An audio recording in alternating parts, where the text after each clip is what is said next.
Thomas Jano. He's an associate professor at the University of Ottawa, and he previously worked for the Department of National Defense. Thank you so much for being with us here on the NewsHour today. So first off, I want to get your thoughts on everything that has transpired within the last several hours between Iran and Israel.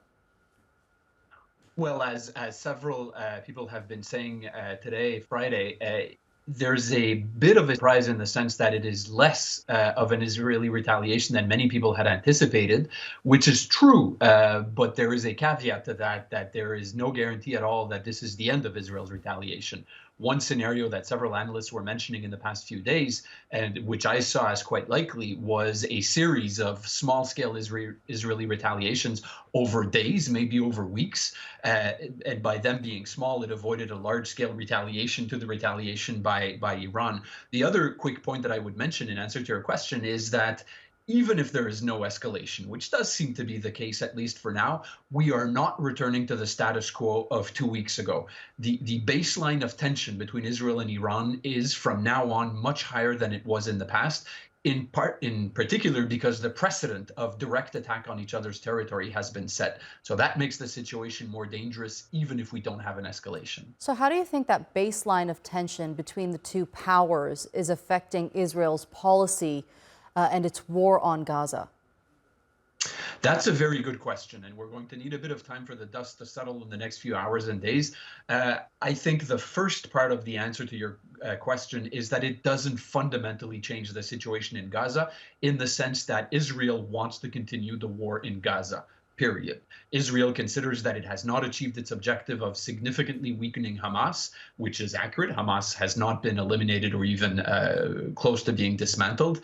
Therefore, I think it will continue.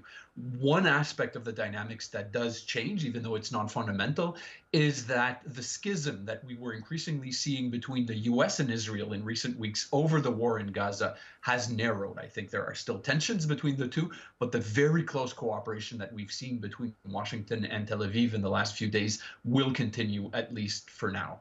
So do you think that will affect Israel's military tactics on the ground? Because we do know from our sources there that they're very quick in changing tactics in terms of going through with operations in certain parts of the Strip, of course, with the looming and imminent Rafah invasion expected.